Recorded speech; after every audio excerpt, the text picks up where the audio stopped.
look, I want to get the word out because what's forming is communism in the country. And communism's easy to sell. I would be the greatest communist in history. I'd be right up there with Lenin. I'd be as good as anybody. You've got free rent for the rest of your life. What they don't say is that you'll be living in squalor in 12 months. You've got a free house. Would anybody like to have a free house? We'll take it away from somebody. We'll give it to you. You'll have murders all over the place. Communism's a disaster. It's been proven to be for thousands of years under different names, but same thing. It's very important. And, you know, it's funny. One of the reasons I do so well with Hispanic people, I set a record, Republicans. I get great numbers for the election, helped me get elected in a landslide, the Hispanics, because a lot of them came from countries that were essentially communist. You know, whether you call them radical socialist or communist is not that much, but there's a little difference. When they say social democrats, we're social democrats, it sounds so nice. It's not nice, it's a very dangerous term. So I do talk about it, and I talk about it on TikTok, and I talk about it everywhere. I talk about it here. And you're right, it has become international, but it's never worked. Estados Unidos acaba de anunciar una nueva cruzada internacional y el objetivo esta vez vamos a ser todos o casi todos de los arquitectos de los cambios de régimen, de las campañas de bombardeos, de las guerras económicas, de los golpes blandos y duros. Llega ahora una ofensiva global contra lo que Washington llama la izquierda radical internacional y su abanderado es Marco Rubio. Sí, Marco Rubio, ese halcón de Florida que parece haber leído todos los manuales de la Guerra Fría y haber llegado a la conclusión de que lo único malo de aquella época fue que no se persiguió lo suficiente. Este jueves, Washington convoca a más de 60 países a una cumbre internacional para coordinar la lucha contra todo lo zurdo. Y cuando decimos todo lo zurdo, no estamos exagerando demasiado porque las precisiones brillan por su ausencia. En el mismo saco entran comunistas, socialistas, progresistas, antifascistas, sindicalistas, movimientos por los derechos civiles, organizaciones de migrantes, colectivos feministas, defensores de derechos humanos, ecologistas, activistas contra la guerra y, si se descuidan, hasta demócratas centristas que un día hayan dicho que quizá bombardear medio planeta no es la mejor política exterior posible. La primera enmienda, esa que tanto les gusta citar cuando un multimillonario compra una red social para llenarla de basura fascista, queda para otro día. Libertad de expresión, sí, pero con letra pequeña, para justificar genocidios o perseguir migrantes pobres, toda la que quiera. Pero si usted quiere derechos laborales, vacaciones pagadas, recursos naturales bajo control soberano, respeto a las minorías o simplemente que no bombardeen países enteros, cuidado. Puede que un señor en Washington decida que usted forma parte de una red extremista internacional. Estamos en ese nivel. Parece un guión de serie B llegado con medio siglo de retraso porque se supone que la Guerra Fría terminó, se supone que el macartismo era una vergüenza del pasado, pero no, resulta que todo vuelve con otro lenguaje, con otros dispositivos tecnológicos, con inteligencia artificial, con redes sociales, con sanciones financieras, con embajadas reclutando influencers y con la palabra mágica que desde hace años sirve para justificarlo todo, terrorismo. El plan tiene varios niveles, embajadas recopilando información sobre activistas, partidos, organizaciones y movimientos sociales, sanciones contra quienes financien o apoyen ese tipo de activismo, campañas mediáticas para asociar cualquier discurso de justicia social con violencia o extremismo, reclutamiento de influencers para traducir la doctrina del Departamento de Estado al lenguaje de TikTok, YouTube e Instagram y como amenaza mayor la designación como grupo terrorista. Y una vez que te colocan esa etiqueta, pues ya no importa lo que hayas hecho realmente, la etiqueta hace el trabajo, te coloca fuera de la ley y permite perseguirte sin necesidad de discutir tus ideas. Y además manda un mensaje a todos los demás. Cuidado con organizarse, cuidado con firmar, cuidado con marchar, con escribir, con pensar demasiado. El anuncio llega, qué casualidad, justo cuando Marco Rubio abre otro frente, la Corte Penal Internacional. Le enseñaremos a la Corte Penal Internacional el pleno significado de la determinación estadounidense, dijo hace tan solo unas horas, traducido del imperialés. Si investigan nuestros crímenes o los de nuestros aliados, vamos a por ustedes, porque cuando ya aplicas la política de tierra quemada contra gobiernos, pueblos, migrantes, periodistas, activistas y movimientos sociales, ¿por qué no también contra tribunales internacionales, no? Estados Unidos quiere un mundo donde pueda declarar terrorista a cualquier organización de izquierda, sancionar a cualquier país que no obedezca, amenazar a cualquier tribunal que investigue sus crímenes y presentarse al mismo tiempo como garante de la libertad. El chiste se cuenta solo, pero el problema es que el chiste tiene portaaviones, bancos, embajadas, agencias de inteligencia, plataformas digitales y cárceles. Hoy en La Base América Latina hablamos de la nueva cruzada de Marco Rubio contra la llamada izquierda radical internacional, de la cumbre convocada por Washington y de América Latina como laboratorio de esta ofensiva y de una advertencia muy sencilla. Dicen que van contra la izquierda, pero en ese paquete cabe cualquiera que no esté dispuesto a arrodillarse. Bienvenidos y bienvenidas. La Base América Latina. Cumbre internacional antizurdos con sede en Washington y con 60 países invitados. Marco Teruggi, ¿qué detalles nos traes? Bueno, vamos a explicar en qué contexto se da esta cumbre que convoca el Departamento de Estado, a qué responde en su política interna y al intento de trasladarla hacia sus aliados para que construyan el exacto mismo enemigo interno, que es este nuevo terrorismo de izquierda, que es la verdad bastante peligroso, pero vamos a ver por qué tampoco las cosas le están yendo tan bien ni a Trump ni a su escudero Marco Rubio. Estefanía Veloz, ¿hay revuelo mediático en torno a esta nueva brillante iniciativa de la administración Trump o qué pasa?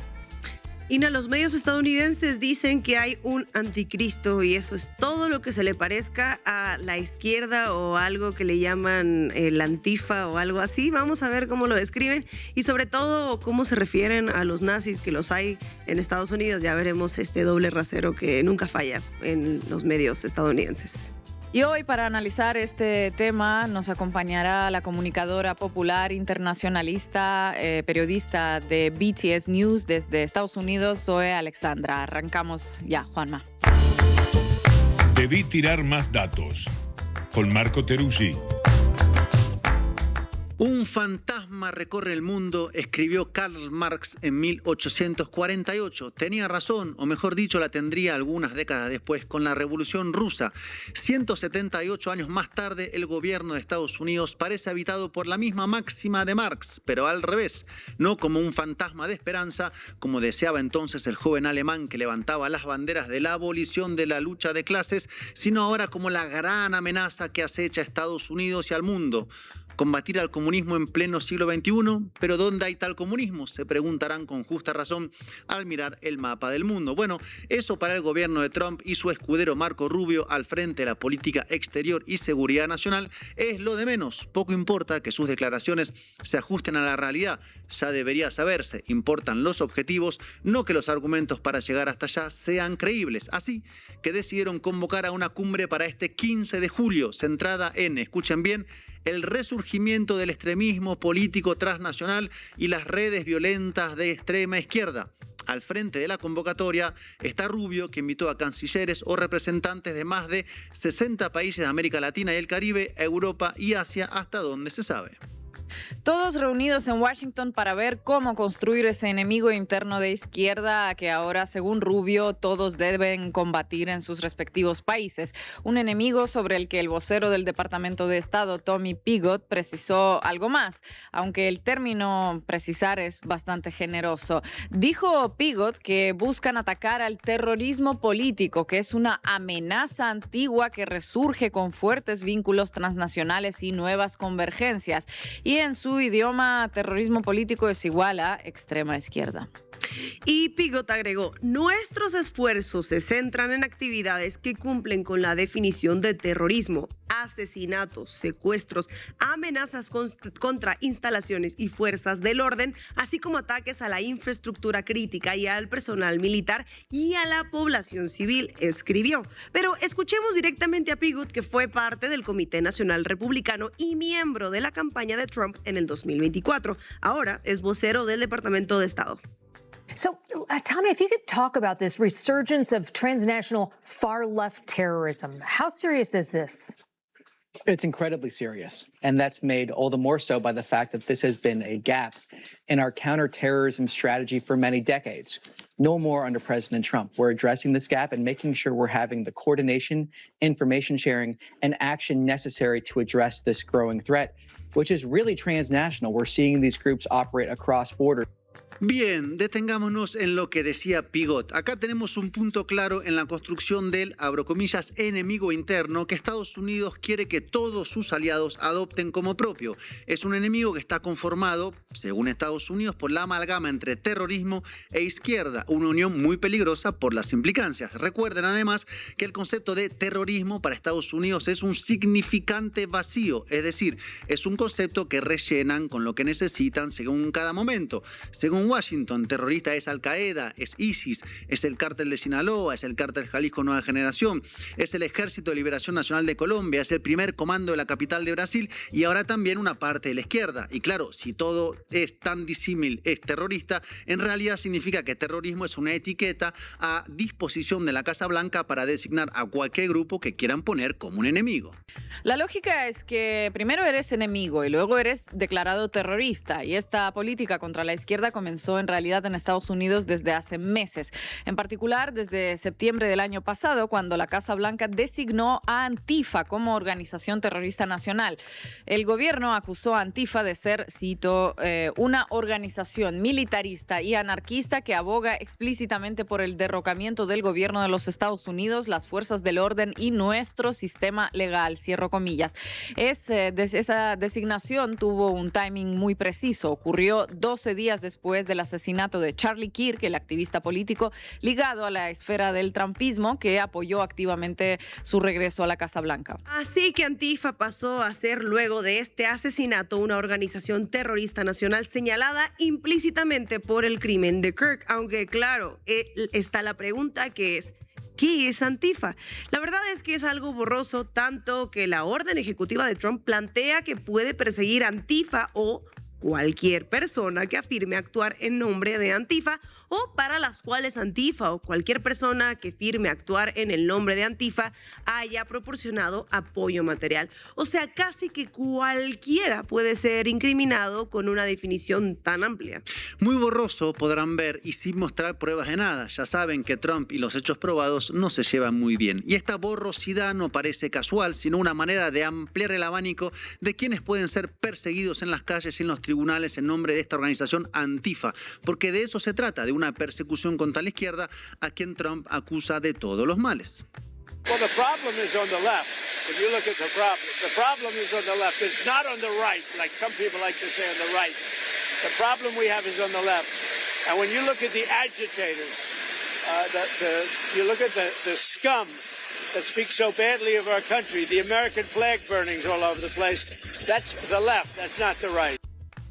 Ahí lo escuchaban cargando contra la izquierda a la que llama la escoria. Es una buena manera de construir un enemigo político desde el año pasado. Y lo que el gobierno de Estados Unidos busca ahora es sumar a sus aliados internacionales a esta auténtica cacería de brujas. Que estos 60 países convocados a la cumbre se sumen a la persecución interna de las organizaciones consideradas de extrema izquierda.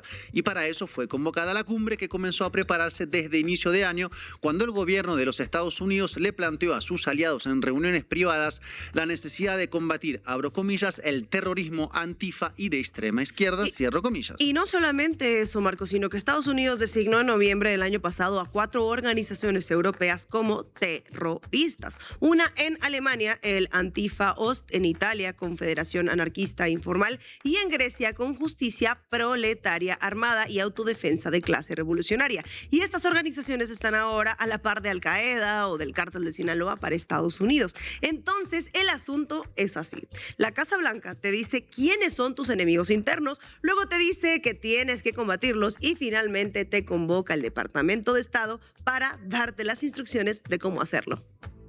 That the State Department designated 4 European groups as foreign terrorist organizations, including a militant group in Germany called Antifa Ost. So what is this about next week, and what is this resurgence of far-left violence that you're seeing? Well, first thing, and those designations point to this. This is based off of groups that are engaging in terrorist activity. Activity about kidnapping, targeting U.S. law officials, targeting the civilian population, engaged in dangerous, violent activity that we are identifying and that we are stopping. And part of this is working with international partners to stop this threat, because it is a threat that they face as well. One thing that was actually inaccurate in that Washington Post report was the idea that somehow countries are recoiling from this, to use their word. Quite the opposite. We have actually had countries proactively reach out to us to be engaged in this ministerial because of the worldwide threat faced by these countries by the resurgence of far-left political terrorism. This has been a blind spot for decades by previous administrations. We're correcting that. We're taking action here. We're having designations, increased cooperation. We're going to protect the American people. El vocero del Departamento de Estado niega que varios aliados estén considerando no asistir a una cumbre en la que se pretenden establecer las líneas de persecución de lo que Washington quiere que cada país tenga ahora como enemigo interno.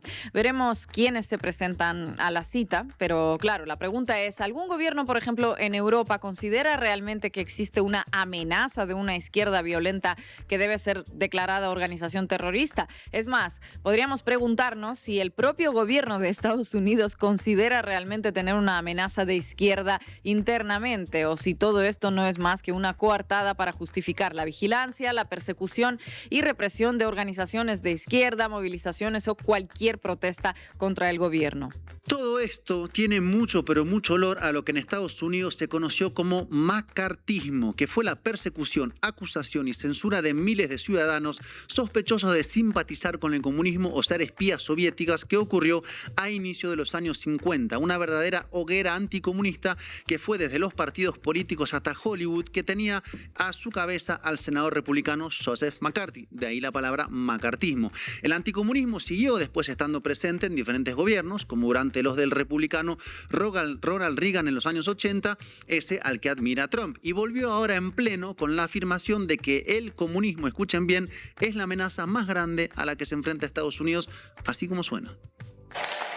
You can be loyal to Karl Marx, or you can be loyal to America. You can be a communist, or you can be a patriot. You cannot be both. As for those who peddle Marxist lies about our heritage, tell our children that we live on stolen land or that our heroes were oppressors, they're doing something much worse than slandering our past. They are slandering and attacking our future. Not going to let that happen. They're trying to tear down the great American character, to destroy the people who declared independence, who crossed the Delaware, who settled the West, and who conquered the skies. You know who those people are. But we will never let that happen. Our American ancestors did not shed their blood at Concord and Trenton, Gettysburg and Shiloh, Midway and Normandy, just so that a band of thieves, radicals, and lunatics could come in and loot and pillage our nation. Our heroes died to win, build, and to save, and to build truly a great country, the greatest country ever in the world.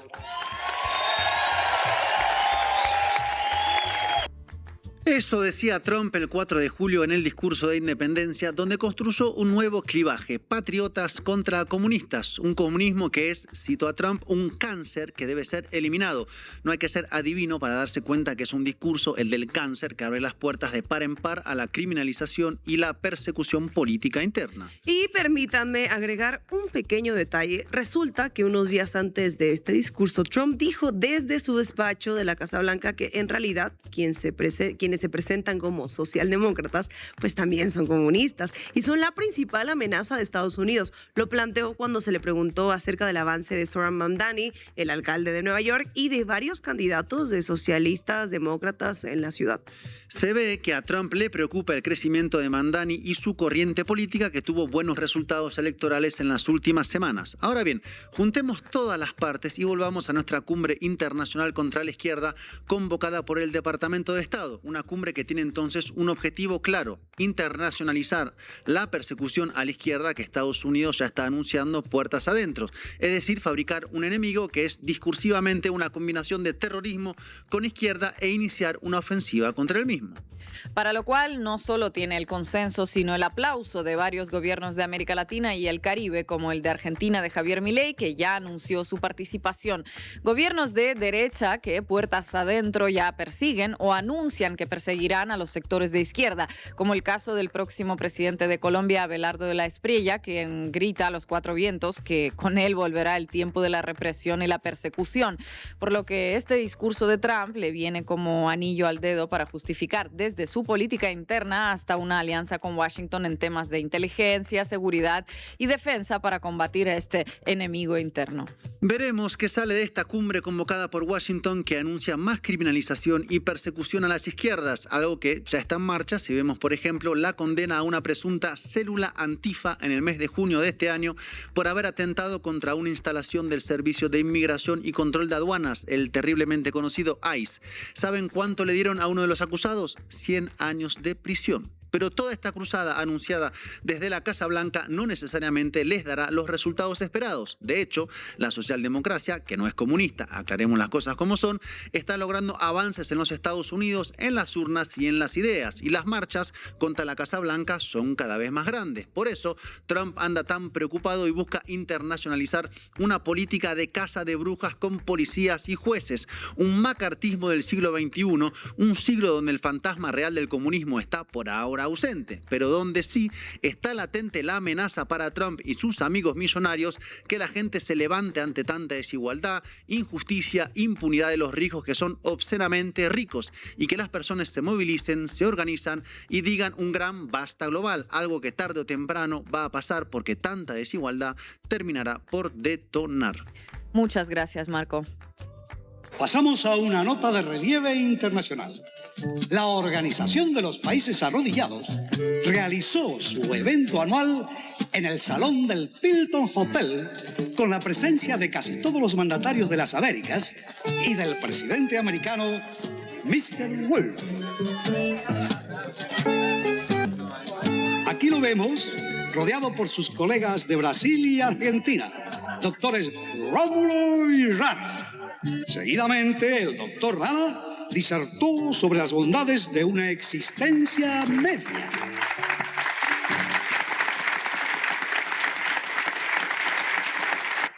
Señores, señoras, hoy somos conscientes que la única posición posible frente a los peligros de cualquier extremo es la posición arrodillada, tan lejos de la imprudente vertical de los que se obstinan en vivir de pie, exponiendo sus cabezas a un golpe o a una bala perdida, como también lejos de los que prefieren vivir acostados, asumiendo la horizontal de la pereza.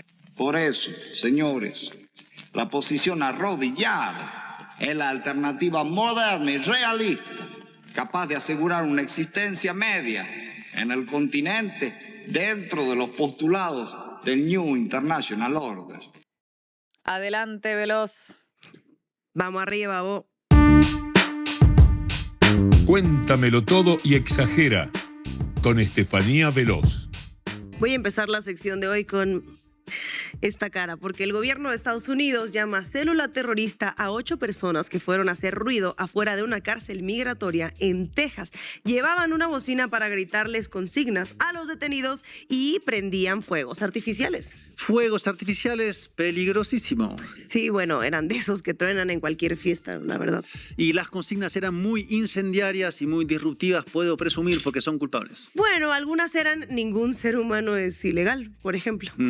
Subversivos. ¿Hay gente presa por eso? Sí, con condenas hasta de 100 años. En enero, ese mismo gobierno, por cierto, detuvo a 2 neonazis que pedían entrenamiento en terrorismo urbano para armar un comando y matar objetivos de alto valor. Y de hecho, a ellos solamente se les acusó de tráfico de armas. nada más.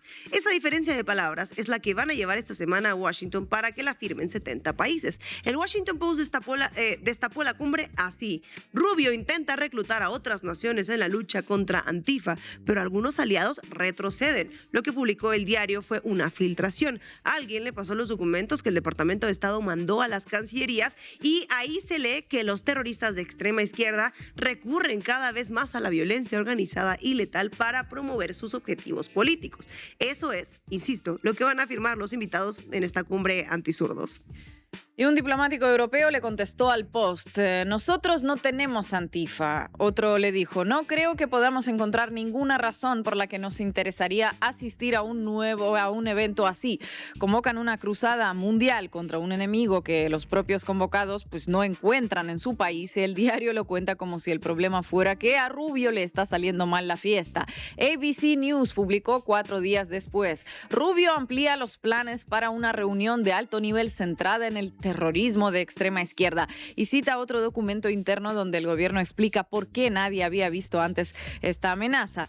Dice que ha sido durante demasiado tiempo un punto ciego en el foco antiterrorista de la comunidad internacional, subestimada y con pocos recursos pese al peligro que representa. Ahora vamos a los titulares porque ahí está la prueba de cómo se va demonizando. The Federalist, el medio, tituló: el foco antiterrorista de Trump pasa de los padres cristianos a los matones Antifa y los cárteles de la droga.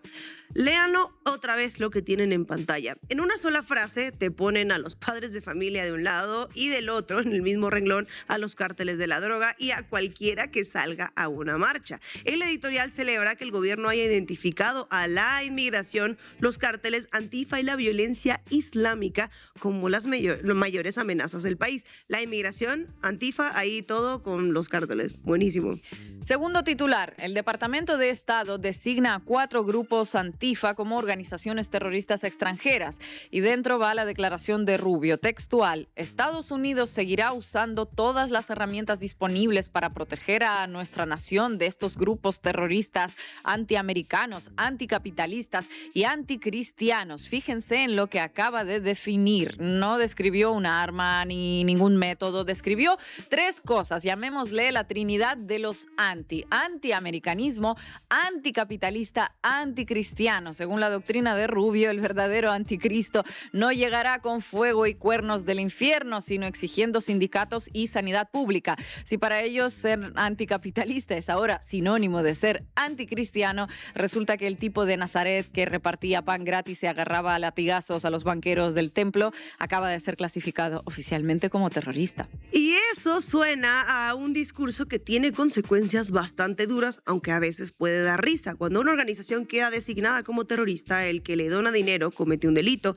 el banco le cierra la cuenta, el que presta un salón queda en la investigación. Como con estas 3 palabras, cualquier movimiento social de nuestra región cabe. El sindicato que se opone a una minería es anticapitalista, la colectiva feminista que pelea contra la iglesia es anticristiana y el que reclama por una intervención militar es antiamericano. Nadie tiene que poner una bomba para entrar en la lista de terroristas. El tercer titular, y este es del propio gobierno: el Departamento de Justicia anunció las condenas de Texas como el primer dictado de sentencias contra acusados afiliados Antifa. Y el fiscal general en funciones, Todd Blanche, declaró: las sentencias dictadas hoy dejan claro que los terroristas Antifa que atacan a las fuerzas del orden y a instalaciones federales enfrentarán una justicia rápida e implacable. Terroristas Antifa, de gente que llevó una bocina de fuegos artificiales a una protesta nocturna. Así están las cosas.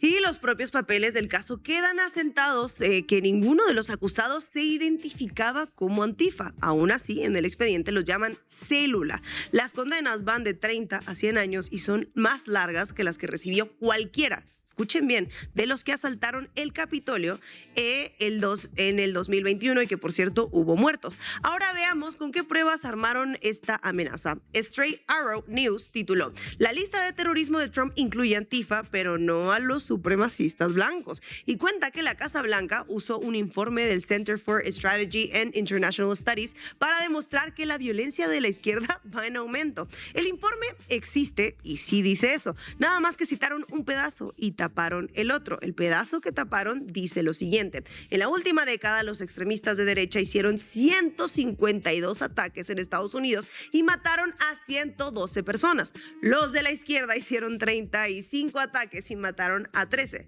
Mismo estudio, mismas páginas. Y hay otro dato. En septiembre del año pasado, el Departamento de Justicia borró de su página web una investigación propia que mostraba que la violencia de ultraderecha superaba a todas las demás. O sea, no desmintieron esa información, simplemente no la mencionaron. Entonces el método fue borrar el estudio que estorba, citar la mitad del que queda y con esa mitad convocar a 70 gobiernos. Lo que a mí me sorprende del oficio es otra cosa. Esas dos cifras estaban publicadas, disponibles, listas para usarse y ningún medio grande las subió ni siquiera al titular. Las dejaron pues abajo en el párrafo 12, donde ya casi nadie llega. Foreign Policy, que no es un medio de izquierda, que digamos, escribió sobre la nueva estrategia antiterrorista que está en línea y dice: se omite por completo cualquier discusión sobre el extremismo de ultraderecha, que ha demostrado ser una de las formas más letales de terrorismo en la última década en Estados Unidos, y enumera lo que quedó fuera del documento de Pittsburgh. En el año 2018, 11 muertos y una sinagoga. El Paso, 2019, 23 muertos en una tienda en Búfalo. 2022, 10 muertos en un supermercado de un barrio negro. El Paso, hay que decirlo despacio porque nos toca a nosotros. Un hombre manejó horas para ir a matar mexicanos y dejó escrito un texto donde hablaba de una invasión hispana.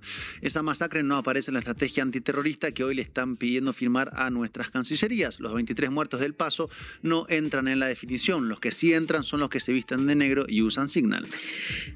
Ahora comparen este titular de enero de una televisora de Nashville. Neonazis detenidos como parte de un plan para crear un equipo paramilitar y liquidar objetivos de alto valor, dice el FBI. Aiden Daniel Cuevas, de 20 años, y Andrew Colnary, de 23, ligados a una red neonazi en Tennessee, cayeron tras una investigación encubierta de un año. Y el cargo fue por conspiración para traficar armas ilegales, incluidas ametralladoras totalmente automáticas con números de serie borrados. Y ahí se acaba la discusión. Un comando armado, ametralladoras con el número tallado para borrarlo, una red con nombre y con antecedentes y les ponen tráfico de armas. No hubo célula, no hubo apoyo material al terrorismo, no hubo comunicado del fiscal prometiendo justicia implacable y la prensa hizo lo mismo que la fiscalía. La nota la sacó una televisora local y un par de medios chicos y ahí pues murió. ¿Cuál es la cumbre organizada en contra de esto? Pues no hay. Lo que dice la declaración jurada del FBI en este caso es todavía más grande. Según Raw Story, Cuevas habló de querer entrenamiento de combate cercano al terrorismo urbano con instrucción avanzada para liquidar objetivos de alto valor. La palabra terrorismo la dijo él y quedó asentada en el expediente y aún así, llamándole terrorismo, no llegó a cargos de terrorismo. En Texas pasó lo contrario. La palabra llegó a los cargos, aunque ninguno de los acusados la hubiera pronunciado jamás. The Intercept tituló el juicio de Texas así: vestir de negro en las protestas te vuelve culpable de terrorismo, dicen los fiscales al jurado. Las pruebas del apoyo material al terrorismo fueron la ropa oscura y el uso de Signal, la aplicación de mensajes cifrados que usa medio mundo. Elizabeth e Inés Soto, un matrimonio, tenían un club de lectura llamado Emma Goldman y el fiscal dijo de ese club: suena muy inocuo, es camuflaje de lo que realmente es. Para explicar al jurado qué querían decir esos libros, llevaron como perito a un investigador de un centro de estudios de ultraderecha. Ojito con lo que se anda leyendo, ya estamos en ese punto. Y aquí les traigo un caso.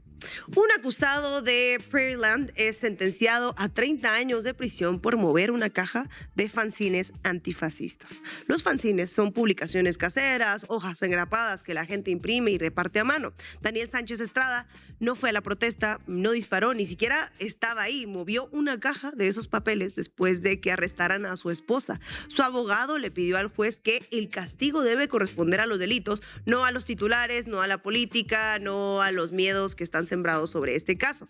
Le dieron por mover esta caja de fanzines 30 años. 30 años por una caja de papel, en el mismo país donde el hombre que le aventó un sándwich a un agente federal en Washington salió absuelto porque el jurado no vio ahí ninguna agresión. Y para ver la maquinaria trabajando en tiempo real, hay que volver al día del asalto al Capitolio. PolitiFact lo tituló así: no hay prueba de que Antifa asaltara el Capitolio. El rumor se propagó igual de rápido. Los que entraron llevaban gorras y banderas de Trump y aún así el congresista Matt Gaetz subió al pleno de la Cámara a decir esto. Algunas de las personas que irrumpieron en el Capitolio hoy no eran partidarios de Trump, se hacían pasar por partidarios de Trump y en realidad eran miembros del grupo terrorista violento Antifa. Oren Segal de la Liga Antidifamación le respondió: no hay absolutamente ninguna evidencia de esto y para mí suena una campaña clásica de desinformación. Fue un truco doble y en la misma frase. Los que asaltaron eran de derecha, así que la palabra terrorista no les correspondía. Y de paso le colgaron el asalto a Antifa, que sí es terrorista. 5 años después, aquellos hombres están indultados y les dicen patriotas. Los que gritaban afuera de una cárcel migratoria están condenados a medio siglo y les dicen terroristas, lo que se llama el mundo del revés. El doble rasero. Los nazis no son terroristas, los demás sí. Que todo esto ya está escrito y lo probó el periodista Ken Klipstein, que publicó el memorando interno de la fiscal general Pam Bondi, en el que ordena al FBI armar la lista de organizaciones terroristas domésticas. Los indicadores de terrorismo que enumeran son la oposición a las leyes migratorias, el apoyo a las fronteras abiertas, la ideología de género radical, el antiamericanismo, el anticapitalismo, el anticristianismo y la hostilidad hacia quienes sostienen las visiones tradicionales sobre la familia, la religión y la moral.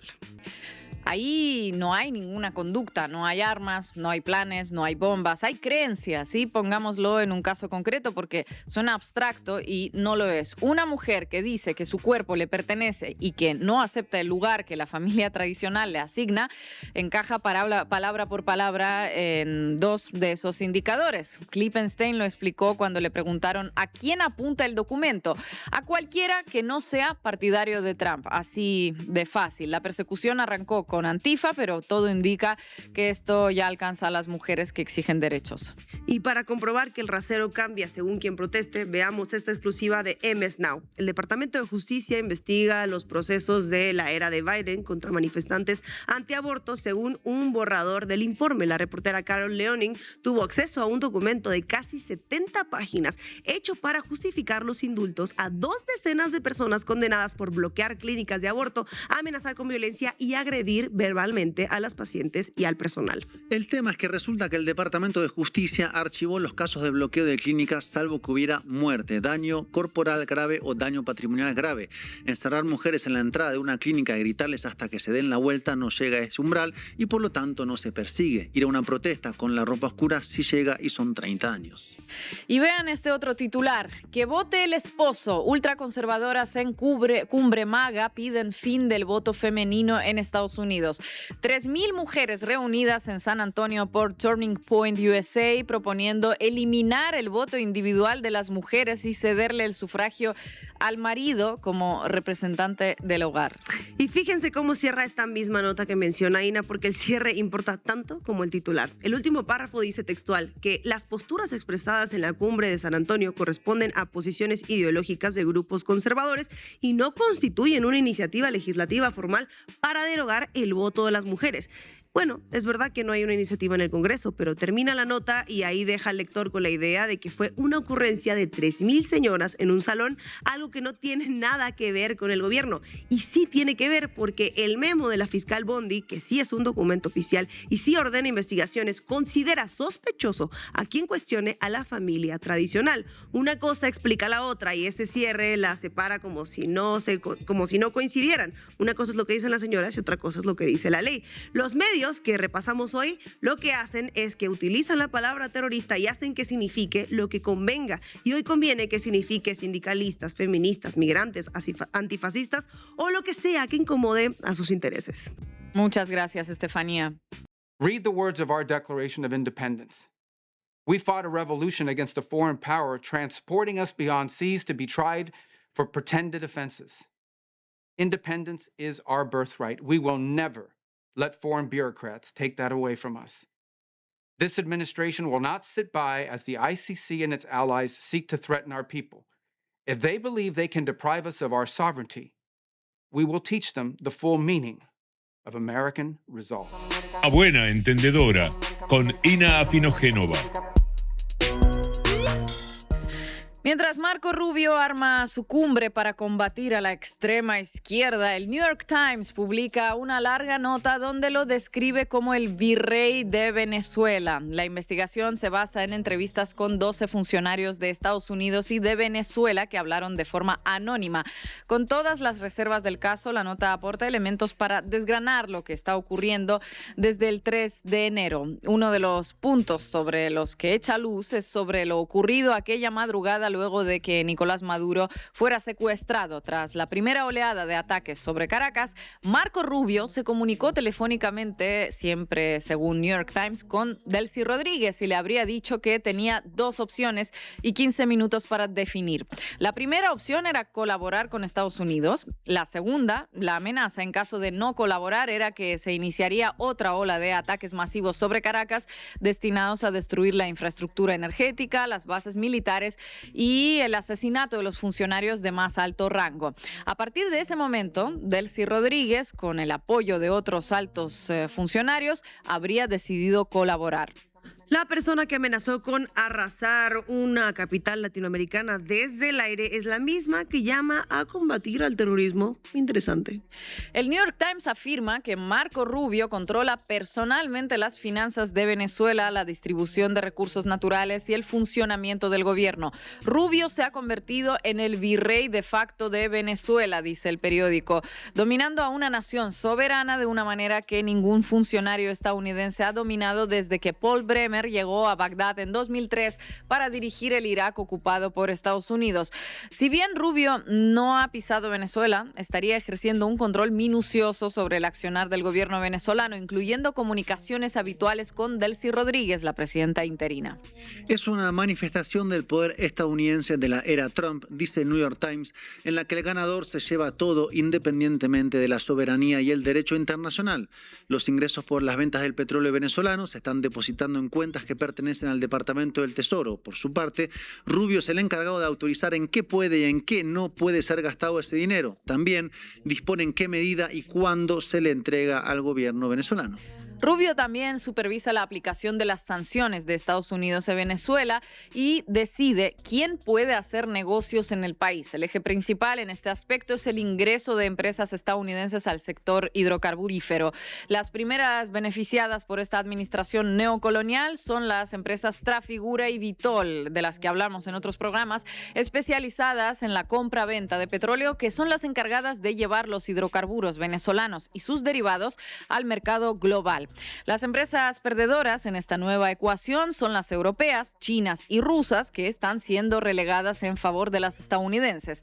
Siempre según el New York Times, el equipo de Marco Rubio redacta las licencias que se le otorgan a las empresas para hacer negocios en Venezuela, esquivando las sanciones que continúan vigentes. Entre las atribuciones de este virrey sin pompa también está la selección de los nuevos funcionarios del gobierno venezolano y la purga de otros. La entrega del empresario Alex Saab a la justicia de Estados Unidos habría sido también una imposición de Marco Rubio. La injerencia de Estados Unidos sobre las decisiones de Venezuela alcanza incluso a los detalles.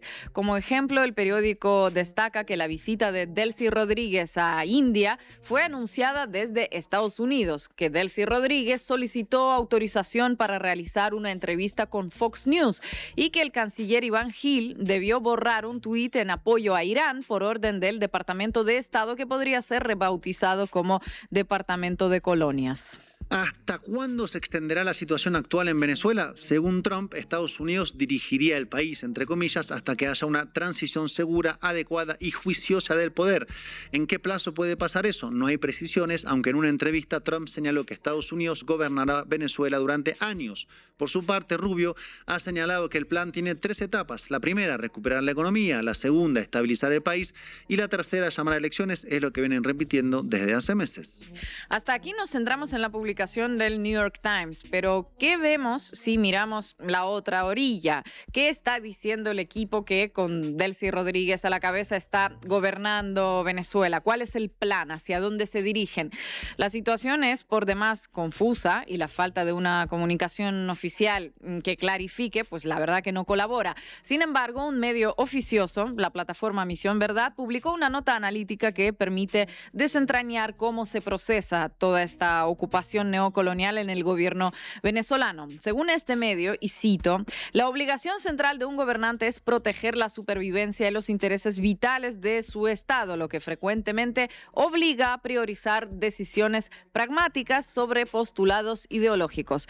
Describe el accionar del gobierno como caracterizado por una elasticidad de un pragmatismo condicionado por el contexto.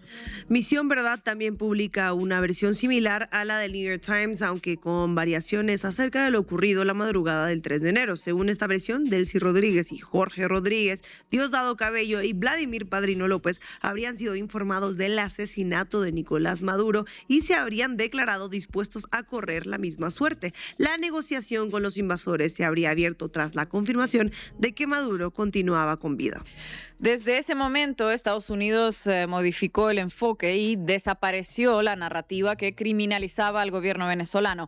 Washington se sentó en la mesa con los mismos actores que antes calificaba como narcoterroristas. Si bien no en el discurso, en los hechos reconoció que el chavismo era la única fuerza con capacidad de gobernar en Venezuela. La situación es insostenible a largo plazo, pero en la actualidad pues beneficiaría a los dos contendientes. Para Venezuela sirve en pos de evitar la desintegración nacional, mientras que a Estados Unidos le conviene para evitar una intervención directa que sería muy costosa y políticamente insostenible. El gran perdedor en este cuadro es la oposición venezolana, cuya relevancia dependía de tener atrás a Estados Unidos y servir sus intereses. Descartados para la tarea de gobernar, fueron arrojados a la insignificancia, como muestra la figura de María Corina Machado. Según esta interpretación no oficial, pero sí oficiosa, publicada por Misión Verdad, se trata de resistir, de ganar tiempo y la única prioridad es la supervivencia, tanto de la nación como del chavismo. Leo una cita que es larga, pero bueno, que sirve para entender esta perspectiva. Dice así: Miraflores entiende la transición como un reposicionamiento supervivencial. El directorio del gobierno venezolano ha asumido una postura de clara adaptación y asimilación al contexto. Reconoce las asimetrías existentes, económicas, políticas y militares, y lidia con Washington en un terreno desventajoso, pero no pasivo. Existe una transición, sí, pero una transición del chavismo sobre sí mismo. Ya ha ocurrido antes, en 2006, con la proclamación del carácter socialista de la Revolución Bolivariana, en 2013, tras la muerte de Hugo Chávez y el ascenso de Nicolás Maduro, y en 2018, cuando el bloqueo y las sanciones obligaron a reformas económicas estructurales. En 2026, el chavismo vuelve a transicionar con propósitos fundamentalmente supervivenciales y existenciales. Cierro comillas. Es verdad, estas acciones que han tomado las autoridades venezolanas no se explicarían si no tuviesen como amenaza de muerte directa, ¿no?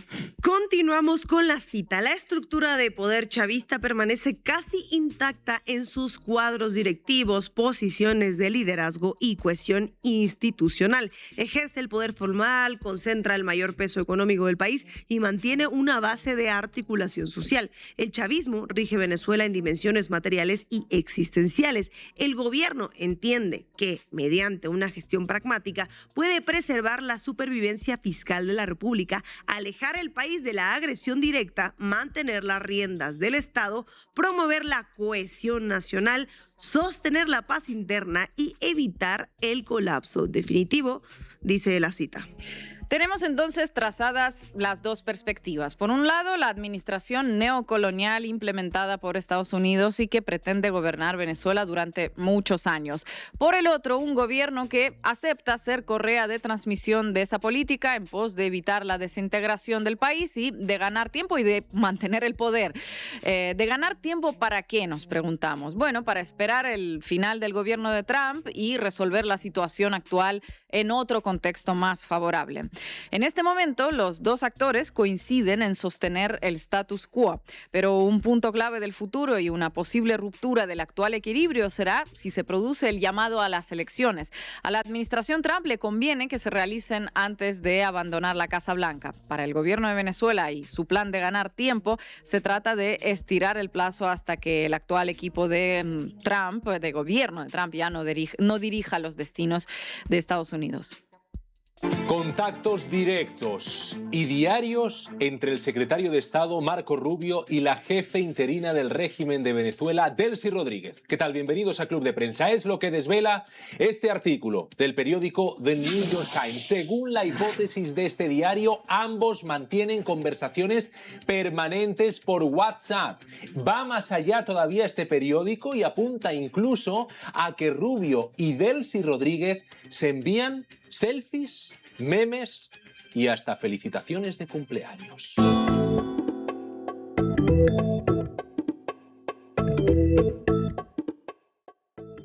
Y hoy nos acompaña la comunicadora popular, internacionalista, periodista de BTS News desde Estados Unidos, Zoe Alexandra. Zoe, muchísimas gracias por estar en la base América Latina nuevamente. Bienvenida. Bueno, gracias a ustedes por la invitación.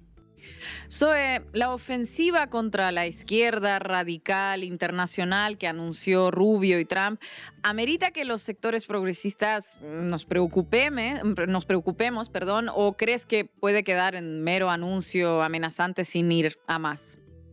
Bueno, la cumbre que convocó el secretario de Estado Marco Rubio para luchar contra, digamos, la extrema izquierdismo y todo eso. No creo que la cumbre fue, digamos, un éxito y ni siquiera como tuvo mucho impacto en los medios. Sin embargo, esa ofensiva sí debe ser algo que nos causa, ¿no? Un poco de temor, un poco de precaución, porque, por ejemplo, como ustedes hablaron, hay varios casos ya en Estados Unidos que apuntan a una criminalización del pensamiento, la criminalización de tener un pensamiento crítico, es decir, clasificar la creencia de que no debería el modelo capitalista no debería ser el modelo que rige en Estados Unidos. Eso ya es, por ejemplo, motivo para clasificar a alguien como que pertenece a un grupo que podría ser llamado terrorista. Eso es decir, que estamos en ese país tratando de criminalizar cualquier pensamiento anti-Trump, si eres ateo, o sea, cualquier persona que tiene otra concepción de la vida, otra concepción de la política, de la economía, sí ellos están tratando con ese memorándum presidencial número 7 de poder criminalizar eso, y ya lo vimos en acción en lo que es el caso de Prairie Land y en otros casos también. Entonces yo sí creo que es algo preocupante. Sin embargo, como ya dije, lo que ellos lograron organizar esa semana no fue algo que brilló ni fue así como la gran cosa. Sin embargo, hace parte también de ya una ola, un corriente creciente, ¿no?, en la política en el hemisferio, digamos, y que todas las victorias recientes de la extrema derecha en el continente hace parte de eso. Entonces, es el comienzo, ¿no?, de creo que una coordinación de estrategias legales, políticas públicas que pueden usar gobiernos de derecha para poder enfrentar lo que ellos denominan la amenaza de la izquierda. Entonces sí es algo un poco preocupante. Zoe, gracias por estar en la base América Latina. ¿Qué papel ves personalmente de Marco Rubio en toda esta cruzada que está anunciando el Departamento de Estado, un poco de ir a cazar a la izquierda a través del mundo?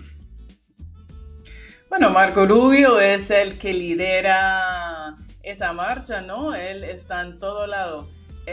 Hoy justamente estamos hablando y viendo el anuncio que hizo ayer de desmantelar la Corte Internacional Criminal, que ha querido un poco investigar y poder hacer justicia en el caso del genocidio en Palestina, el genocidio contra el pueblo de Gaza. Él está en todas las iniciativas, es hasta impresionante que él ha podido hacer tanto. También según el New York Times, él está gobernando en Venezuela, entonces digamos que ese personaje sí tiene una política y tiene una postura de querer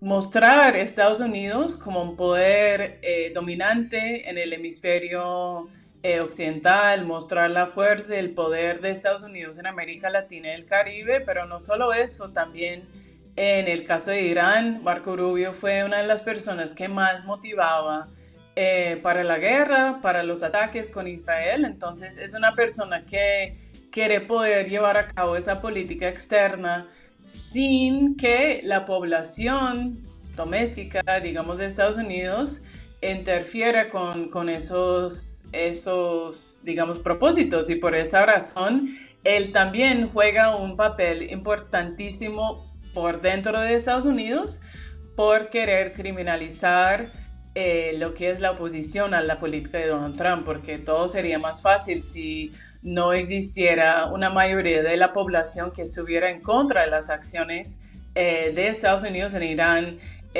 Por ejemplo, yo creo que son más del 70% de la población o de los votantes del Partido Demócrata que se oponen a la guerra en Irán. Hay una parcela importante de la población que se opone a las acciones de la administración Trump y todo lo que está haciendo, digamos, no solo en América Latina y el Caribe, pero también en Irán y en otras partes del mundo. Entonces, claramente Marco Rubio quiere poder hacer el plan más agresivo sin tener, digamos, las consecuencias, que es un rechazo brutal dentro de la población, una tasa de desaprobación creciente. Entonces, él entiende eso, entiende que su forma de ver el mundo y la política no es algo que comparte la población de Estados Unidos. Entonces, entiende que debe jugar ese doble rol de reprimir por dentro y atacar y poder imponer los intereses de Estados Unidos por fuera. Zoe, gusto en saludarte como siempre. Mencionas que Marco Rubio está prácticamente en todo y sumado a esto que hoy titulamos una cumbre anti-zurdos, como les gusta llamarnos, también se suma que se abre un nuevo frente en contra de la Corte Penal Internacional por parte de Marco Rubio. ¿Por qué le molesta a Marco Rubio la Corte Penal Internacional? ¿Por qué ir contra la Corte Penal Internacional? ¿Y crees que pueda resultar algo de esto? Bueno, la verdad, Estados Unidos no es un Estado miembro a la convención o sea, no respeta, digamos, la jurisdicción de la Corte Penal Internacional.